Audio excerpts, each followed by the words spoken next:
오늘 저희들에게 주신 하나님의 말씀 사도행전 2장 36절에서 42절의 말씀 의지하고 몰두하며 힘쓰게 하셨다라는 제목의 첫 번째 말씀을 드립니다. 참 제가 좋아하는 말씀입니다. 너무나 소중하고 귀한 말씀이기 때문에 그렇습니다. 교회가 도대체 어떻게 시작되었는가? 교회의 원형이 어떨까? 교회의 본래 모습은 어때야 할까? 이런 것을 생각할 때마다 찾아보게 되는 말씀입니다. 교회의 원형, 교회의 본래의 모습을 고지 곧대로 여러 가지로 왜곡시키거나 걸러내거나 하지 아니하고 고지 곧대로 저희들에게 보여주는 말씀이기 때문입니다. 하나님께서는 이 맨 처음 교회를 어떤 모습으로 만드셨을까? 어떤 모습으로 만드셔서 그 교회들이 하나님의 큰 은혜의 통로가 되게 하셨을까? 이런 것들을 살펴보고 깨닫게 해주는 말씀입니다. 이 말씀에서 제 눈에 처음 들어온 것은 저를 아주 좌절시키는, 기를 죽이는 말씀이었어요. 신학교에 들어가서 목회를 준비하면서 부푼 꿈을 가슴에 안고 기도했습니다. 내일은 내가 로마도 보아야 하리라. 이렇게 큰 꿈을 갖고 기도하면서 신학교를 다녔는데 어느 날 이 말씀을 읽다가 보니까 그날의 신도의 수가 약 3,000명이나 늘어났더라. 이분이 나하고 종시거든요, 베드로. 근데 이분이 설교를 한번 하고 나니까 3,000명이 세례를 받았어요. 갑자기 아득해지는 거예요. 나도 들을 수 있을까? 나도 주의 말씀을 들고 서서 말씀을 외치면 3,000명이 무릎을 꿇고 회개하고 세례를 받는 역사가 일어날 수 있을까? 나도 그런 종으로 부름받았을까? 아무리 생각해봐도 자신이 없었습니다. 정말 저는 신학교 교수니 이런 제 생각이 없고 목회를 늘 염두에 두고 있었는데 목회를 염두에 두고 있던 저의 길을 그냥 사정없이 꽉 죽여서 겸손하게 만들던 말씀이었습니다. 13명이 아닙니다, 여러분. 30명이 아니에요. 130명도 아니고 자그마치 설교 한 번에 3,000명이 세례를 받았어요. 제가 이런 생각 때문에 한동안 이 3,000명이 주는 의미가 무엇인가를 오랫동안 놓치고 있었어요. 제가 그 후에 깨달았습니다. 그것은 저보고 겸손해지라고 저의 기를 주기 위한 말씀이 아니었어요. 왜 하나님께서 한두 명으로 교회를 시작하지 않으셨을까? 이 3,000명이라는 상징적인 숫자, 큰 무리라는 말이죠. 왜 하나님이 맨 처음 교회를, 이게 맨 초대교회의 처음 모습이잖아요. 최초의 교회를 3,000명이라는 큰 무리로 시작하게 하셨을까? 우리가 잘 아는 것처럼 120문도, 주님 부활하실 때 남아있던 성도가 120명이었다고 합니다. 이 120명도 아니고 12제자 12명도 아니고 왜 이렇게 큰 무리로 교회를 시작하셨을까? 요즘은 이런 제목의 책들도 많이 있어요. 목사님들이 쓴 책 중에 작은 공동체가 아름답다. 아마 그 목사님은 교회가 수가 좀 작은가 봐요. 그래서 큰 교회가 나쁘다, 작은 교회가 아름답다. 그런데 성경에 보니까 최초의 교회가 몇 명으로 시작했다고요? 3,000명이잖아요. 옛날에 저 봉천 사거리에 교인 1,000명 정도 되는 교회에 아주 기고만장한 교회가 있었어요.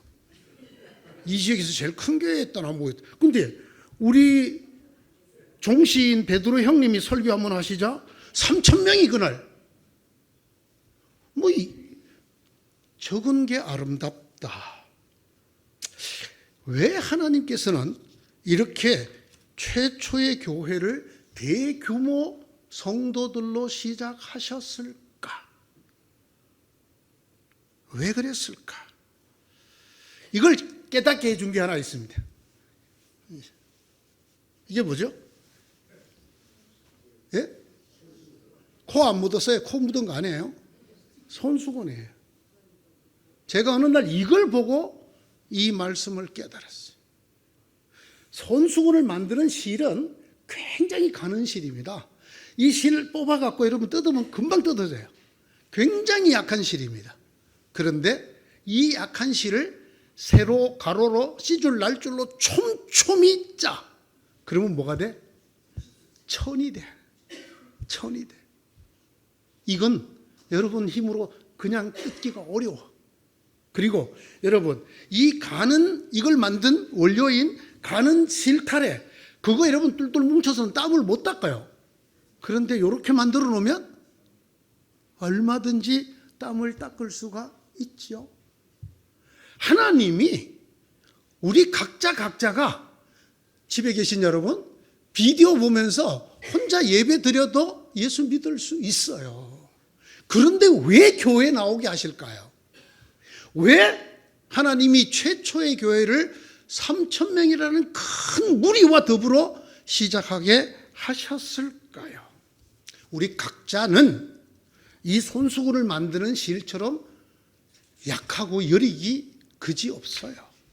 우리 한 사람 한 사람은 하나님 앞에 이렇다 할 것을 내세울 만한 그런 큰 믿음, 굵은 믿음 아니기가 쉬워요.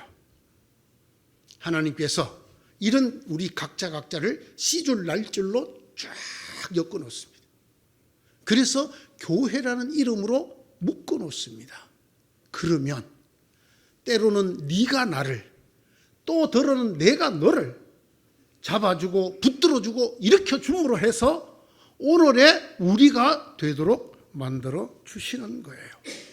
우리가 잊지 말고 반드시 기억해야 될 게 하나 있어요. 그것은 아무리 신앙이 좋은 분도 자기 혼자의 신앙만으로 자기 혼자의 힘만으로 오늘에 이르는 사람은 아무도 없다라는 것입니다. 단 한 번도 낙심하지 아니하고 예수 믿은 이후로 단 한 번도 좌절하지 아니하고 믿음이 계속 뜨겁게 타오르기만 하는 사람은 없어요. 때로 걸려 넘어지기도 하고 때로 낙심하기도 하고 때로 좌절하기도 하고 심지어는 때로 교회를 멀리하기도 하고 그랬음에도 불구하고 오늘의 여러분이 이 자리에 있게 된 것은 여러분의 힘만으로 된 게 아니라는 말입니다. 수많은 C줄과 날줄이었던 우리 성도들, 이 무리들, 여러분 이 실 중에는 상대적으로 좀 약한 실도 있을 거예요. 우리 교회에 있는 모든 성도들이 다 순교자 같은 신앙을 가진 집단이라고 저는 생각하지 않습니다. 여러분이 볼 때에도 여러분보다 더 약하고 어리고 형편없는 신앙의 사람도 있어요. 그러나 기억해야 돼요. 그런 사람들과 엮여 있었기 때문에 우리가 쓰러지지 않았다는 거예요. 우리가 쓰러져도 완전히 죽지 아니하고 다시 일어나서 오늘의 이곳에 있다는 것을 알아야 합니다. 제가 흔히 드는 비유가 있죠. 활활 불이 붙은 장작더미에는 젖은 나무를 집어넣어도 그게 마르면서 타요. 때로는 여러분이 활활 타오르는 장작이기도 했고 때로는 여러분이 젖은 장작이기도 했어요. 그러나 같이 어울려 있었기 때문에 때로는 저 사람의 타오르는 신앙의 열기로 내 젖은 신앙이 마르고 다시 내가 불이 붙어서 타올라 이제는 내가 다른 사람의 젖은 신앙을 말려주고 불 붙여주는 역할을 했어요. 그렇게 너와 내가 우리가 C줄과 날줄로 얽히고 설키고 한데 어우러져서 오늘에 이르렀다는 것입니다. 제가 지난주에 고백적인 말씀을 드렸죠. 교회 가기 제일 싫은 사람이 담임 목사라고. 네. 제일 외롭고 제일 은혜를 못 받고 제일 상처를 많이 받는다. 그래도 꼭 기억해야 합니다. 그래도 하나님이 부르는 종이라 하더라도 성도의 무리, 교회를 떠나면 그 자신의 열기가 다하는 날 그는 끝장이 납니다. 조심하셔야 돼요. 목사라 하더라도, 담임 목사라 하더라도 성도들과 더불어 얽히고 설켜 있지 않으면, 그렇게 교회 안에 있지 아니하면 자기 힘만으로는 믿음의 경주를 완주할 수가 없어요. 하나님이 왜 우리를 이렇게 무리로, 공동체로 부르셨을까요? 저 꼴보기 싫은 인간. 그래서 여기 교인들 중에 자리에 앉는 걸 보면 대충 그 교인의 상태를 알 수 있는 게 있어요. 이런 교회는 좀 덜한데 중간에 기둥이 있는 교회 있잖아요. 그럼 꼭 그 기둥 뒤에 앉는 분이 계셔. 왜? 꼴보기 싫은 인간이 오면 안 되는 거예요. 예? 그리고 죄송합니다. 제일 앞줄에 앉는 분들은 상당히 이게 믿음이 뜨거우신 분들이에요. 왜? 제일 목사와 눈이 자주 마주치는 데거든. 예? 그렇지만은 않아. 가끔은 뒤에 앉은 인간들 안 돌아봐도 되니까 꼴보기 싫어서 앞에 앉아서 그냥 나는 목사만 볼 거야. 제가 지금 드리는 말씀은 교인이라 해서, 성도, 거룩한 무리라고 해서 다 성숙하고 다 정말 그립고 사랑스러운 게 아니에요. 아니, 거꾸로 말하면 내 자신도 그렇지 않을 때가 많아. 목사인 제가 저를 볼 때도 뭐 이런 걸 어디다 쓰자고 하나님이 목사로 불렀을까? 이럴 때가 많이 있습니다. 그럼에도 불구하고 제가 오늘도 이 자리에 서서 하나님 말씀 의지하고 여러분에게 말씀을 증거할 수 있는 이유는 여러분 때문에, 여러분 덕분이라고요. 여러분들이 저를 위해서 해주는 그 기도가 저를 살아있게 하는 거예요. 때로는 여러분들이 저에게 부탁하는, 목사님 이만저만 하는데 기도해 주세요. 그것이 저 혼자 내비두면 기도할 일이 없을지도 몰라요. 제가 기도하는 영혼이 되게 하셔요. 때로는 저를 깨워서 밤중에도 기도를 시키셔요. 이렇게 함께 어울려서 서로 지탱하고 서로 붙들어주고 서로 일으켜 세워주라고 최초의 교회를 만드실 때 하나님이 3,000명이라는 대규모로 교회를 만들어 주셨다라는 사실을 꼭 기억해야 합니다. 뭐 여기에 계신 여러분은 해당 사항이 없지만 교회에 정착을 못하고 이 교회 저 교회에 자주 옮기는 분들이 계셔요. 참 안타깝습니다. 그분은 자기 신앙에 불이 붙지 않아요. 그냥 저 전체로 계속 여기 저기를 다니는 거예요. 좀 가서 그곳에 있는 다른 성도들의 신앙의 열기로 마르고 좀 불붙을만 하면 딴 데 가. 예? 이게 굉장히 안타까운 성도입니다. 네, 여러분, 하나님이 맨 처음 교회를 몇 명으로 시작하셨다고? 3,000명. 대규모 여러 사람이 모여서 교회를 이루도록 하셨다라는 사실을 기억하시기 바랍니다. 그러면 이렇게 만든 교회를 하나님은 무엇을 하게 하셨을까요? 두 가지를 말씀드리려고 하는데 오늘은 그 첫 번째만 말씀을 드릴까 합니다. 그렇게 대규모 서로 얽히고 서로 짜여져서 서로 붙들어주고 서로 세워주고 이렇게 했던 그 교회가 무엇을 했느냐? 제일 처음 한 것이 있습니다. 그들은 몰두하였습니다. 오늘 42절의 말씀입니다. 그들은 사도들의 가르침에 몰두하며, 그들은 사도들의 가르침에 몰두하며 서로 사귀는 일과 빵을 떼는 일과 기도에 힘썼다. 맨 처음 교회는 대규모로 모여서 서로 돕고 서로 지탱하게 했던 그 맨 처음 교회는 무엇보다 제일 먼저 사도들의 가르침에 몰두했다라는 것입니다. 여러분, 이 말씀이 어디서 왔을까요? 왜 그들이 사도들의 가르침에 몰두했을까요? 성경을 잘 읽어보신 분들은 알게 됩니다. 이 사도들의 가르침에 몰두했던 초대교회 성도들, 초대교회의 모습은 예수님의 마지막 당부의 말씀과 연결이 되어 있습니다. 마태복음 28장이죠. 그러므로 너희는 가서 모든 민족으로 제자를 삼아 아버지와 아들과 성령의 이름으로 세례를 주고 내가 너에게 분부한 모든 것을 뭐하라고? 가르쳐 지키게 하라. 여기에 교육학적인 단어가 두 가지나 나옵니다. 하나는 제자를 삼으라는 말이에요. 오늘날에 제자 교육이라는 말도 흔하고 여러분들이 제자에 대해서 많이 알고 있겠지만 이 원어 제자, 마데테스라는 글자는 학생이라는 글자입니다. 학생, 스튜던트. 모든 족속으로 학생을 삼아 가르쳐라. 가르치다고 하는 건 교육하다죠. 가르치다. 예수님께서 이렇게 마지막 말씀으로 당부를 남기셨습니다. 이 예수님의 마지막 당부는 우연히 나온 당부가 아닙니다. 예수님의 이 땅에 계실 때 예수님의 하신 일이 뭐였을까? 우리는 예수님이 하신 일을 세 가지로 설명합니다. 천국 복음을 전파하시고 병전자들을 고쳐주시고 그리고 하나님의 말씀을 가르치셨다라고 합니다.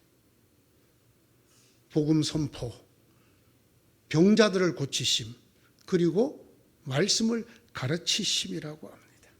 이것을 사복음서에서 싹 다 조사한 사람이 있습니다. 예수님의 행위를 나타내는 동사 중에 전파하셨다는 단어가 많은가? 또는 병을 고치셨다는 단어가 많은가? 또는 가르치셨다는 단어가 많은가? 압도적으로 가르치셨다가 많았습니다. 예수님은 이 땅에 계실 때 틈만 나면 가르쳤습니다. 틈만 나면 가르치셨습니다. 틈만 나면 가르치셨습니다. 해변에서도 가르치고 산에서도 가르치고 성전에서도 가르치고 집에서도 가르치고 길을 가면서도 가르치셨습니다. 이 예수님을 그래서 당시의 사람들이 예수님을 뭐라고 불렀을까요? 주님 이렇게 부르지 않았습니다. 뭐라고 불렀어요? 선생님이라고 불렀습니다. 선생님. 또는 히브리 말로 랍비요, 랍보니, 랍비는 전문 교사라는 뜻입니다. 예수님을 가르치시는 분, 선생님이라고 부르셨다는 거예요. 예수님께서 친히 하신 말씀이 있어요. 요한복음 13장 13절인데 너희가 나를 선생이라 또는 주라 하니 너희 말이 옳도다. 내가 그러하다. 예수님이 하신 말씀. 요한복음 13장 13절에 나와. 너희 말이 나를 교사라, 선생이라. 저희 시골에서는 접장이라고 말했어요. 접장질한다 그랬어요. 선생이라 그리고 또 주라 하니 너희 말이 옳도다. 내가 선생이고 주다. 그 다음에도 나옵니다. 내가 선생과 주가 되어서 너희들의 발을 씻겼으니 너희도 그렇게 해라. 예수님 스스로가 자기를 가르치는 사람, 선생님이라고 말을 했습니다. 제가 여러분들을 위해서 제가 마태복음만 한번 찾아봤어요. 예수님이 가르치셨다 이렇게 적어놓은 데가 몇 군데나 되나 대충 적어봤습니다. 예수께서 온 갈릴리를 두루 다니시면서 그들의 회당에서 가르치며, 예수께서 무리를 보시고 산에 올라가 앉으시니 제자들이 그에게 나왔다. 예수께서 입을 열어서 그들을 가르치셨다. 예수께서는 모든 도시와 마을을 두루 다니시면서 유대 사람의 여러 회당에서 가르치며, 예수께서 유대 사람들의 여러 고을에서 가르치며 복음을 전하셨다. 예수께서 자기 고향에 가셔서 회당에서 사람들을 가르치셨다. 예수께서 성당에 들어가서 가르치고 계실 때에 그때 예수께서 무리들에게 말씀하셨다. 너희는 강도에게 하듯이 칼과 몽둥이를 들고 나를 잡으러 왔느냐? 내가 날마다 성전에 앉아서 가르치고 있었건만 너희는 내게 손을 대지 않았다. 예수님은 공생의 내내 가르치고 또 가르치셨습니다. 예수님을 따르는 제자들을 뭐라고 불렀다고요, 사람들이? 예수의 학생이라 이렇게 불렀어요. 학생, 마데테스. 마데테스는 선생이라는 글자, teacher, 교사라는 글자인 디다스칼로스의 상대어입니다. 예수님은 디다스칼로스. 그를 따르는 무리들은 마데테스, teacher and student.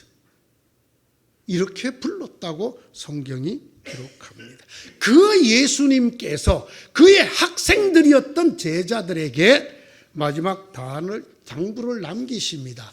너희도 나처럼 가서 모든 민족으로 학생을 만들어라. 그래서 내가 너희에게 분부한 모든 것을 뭐해라? 가르쳐라. 가르쳐라. 제자들이 이 말씀 잘 몰랐어요. 그러다가 예수님 말씀대로 예수님 승천하고 열흘 만에 성령이 강림하시자 그들이 깨닫게 됐어요. 성령을 받은 그 제자들이 제일 먼저 한 일이 뭘까요? 가르치셨어요. 예수님이 어떤 분이신가를 성경을 조목조목 들어가면서 가르치셨습니다. 그걸 듣던 무리들이 그 가르침에 몰두하였습니다. 가르치셨고 가르침에 몰두했습니다.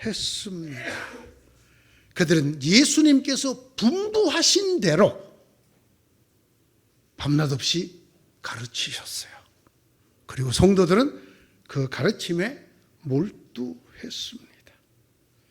지난주에도 제가 이런 질문을 내세워서 설교를 이어갔지요.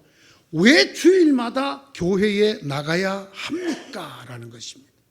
왜 나오셨습니까? 무엇하러 나오셨습니까? 예수님이 가끔 제자들에게도 묻던 질문에 너희가 무엇하러 광야에 나갔느냐? 세례 요한이 있는 광야에 갔다 온 제자들에게 너희가 무엇하러 광야에 나갔느냐? 이거 물으셨어요. 똑같이 물으시는 거예요. 왜 교회에 나오셨습니까? 무엇하러 나오셨습니까? 교회에게 묻습니다. 교회는 무엇을 하는 곳이기 때문에 성도들로 하여금 매주일 교회에 오라고 말을 합니까?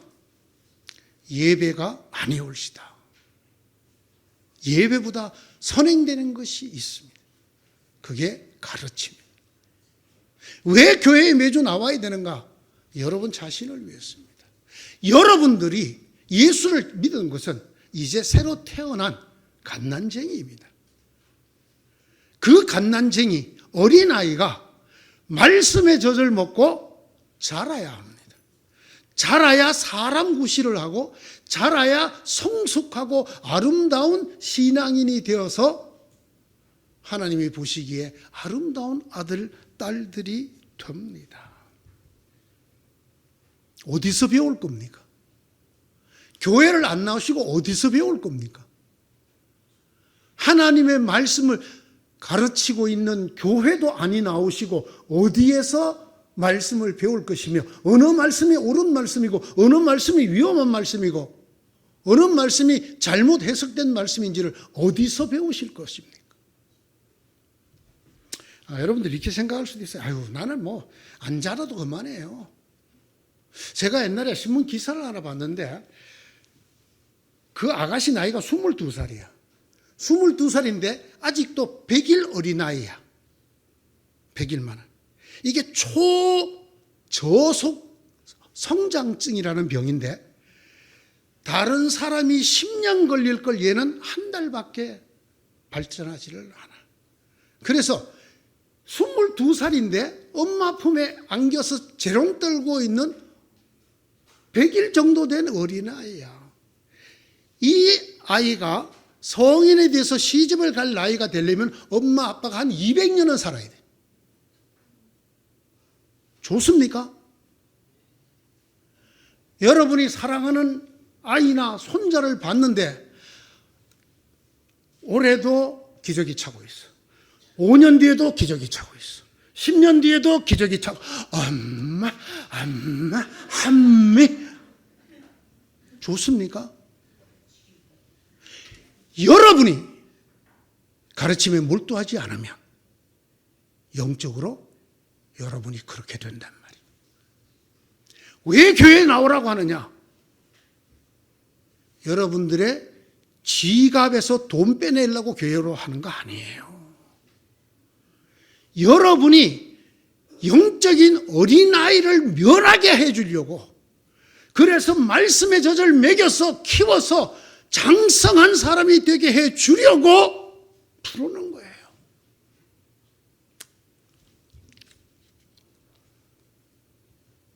믿음에도 초보가 있고 어린아이가 있다. 이게 성경 말씀이잖아요. 그런가 하면 반대로 장성한 어른의 믿음도 있고 심지어는 남을 가르칠 만한 교사의 믿음도 있다. 자, 여러분은 어느 정도, 몇 살 정도의 믿음이십니까?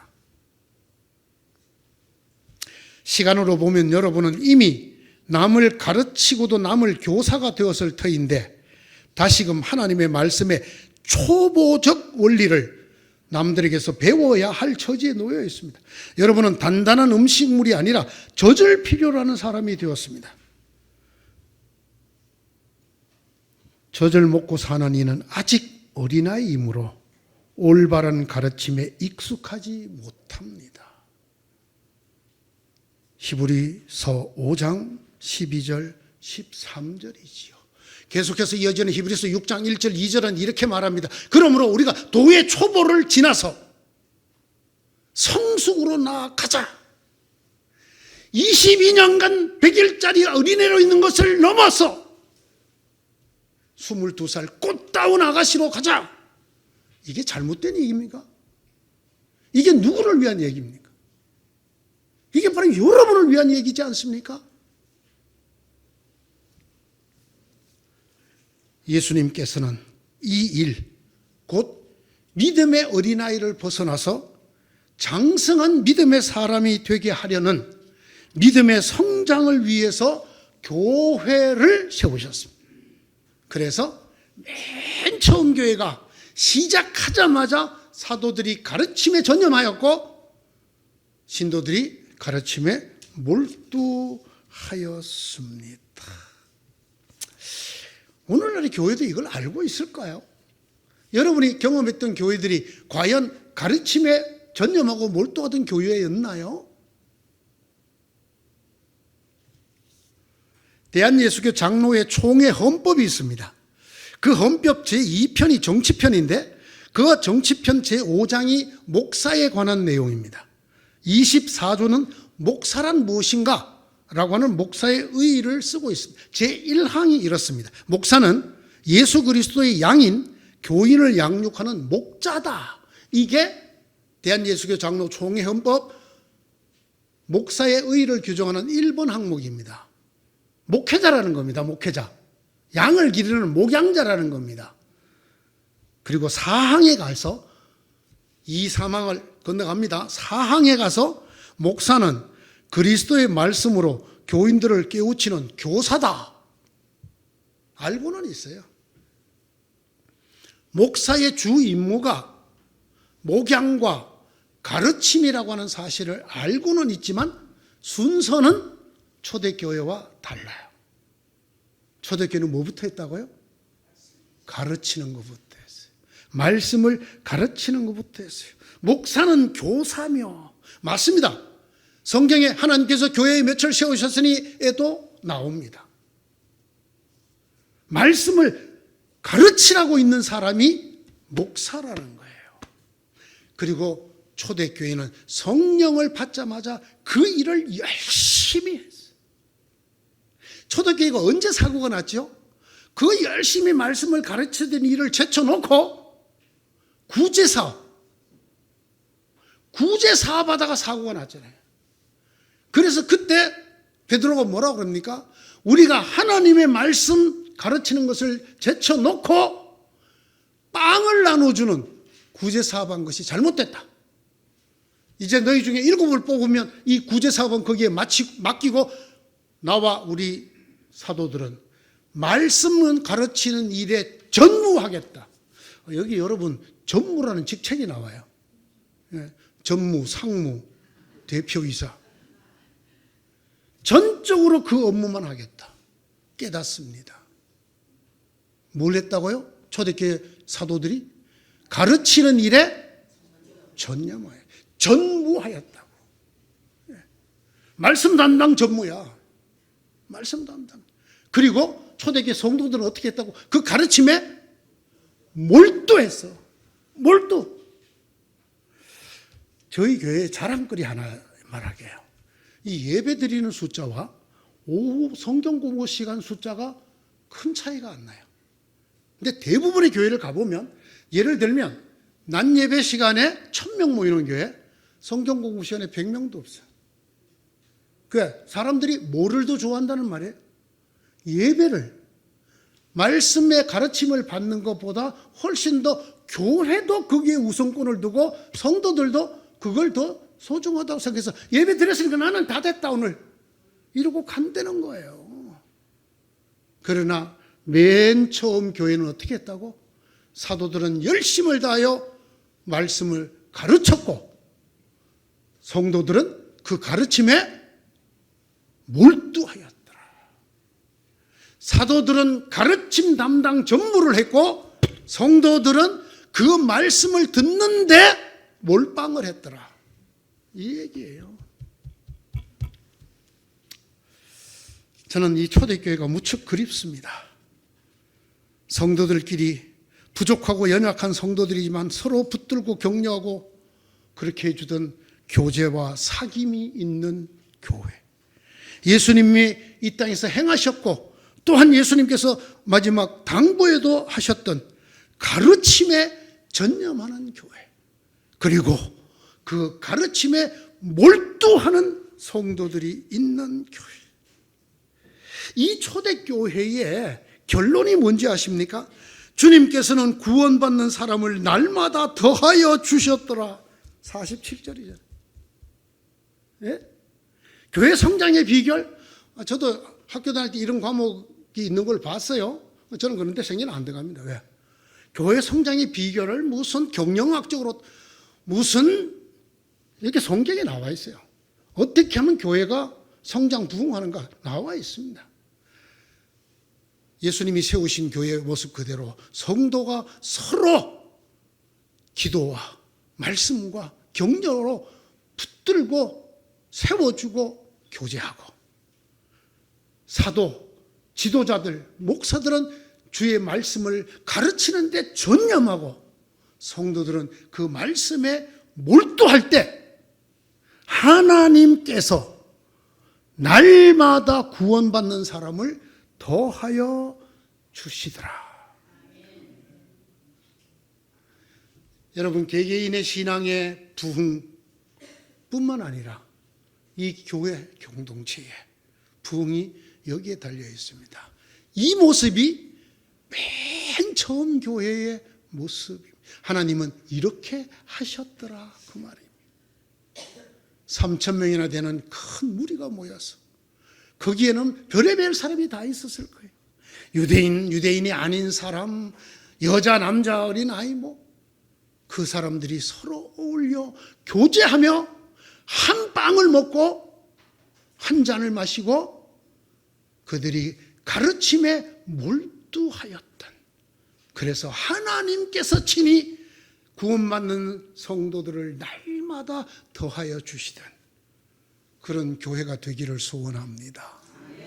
그런 교회의 성도들이 되시기를 축원합니다.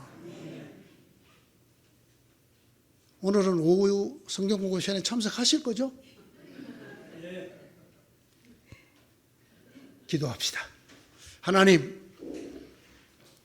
교회가 어째야 되는지, 왜 교회를 주님께서 만들어 주셨는지, 그리고 정말 초대교회 성령이 충만했던 사도들은 어떻게 했는지 보여주셔서 감사합니다.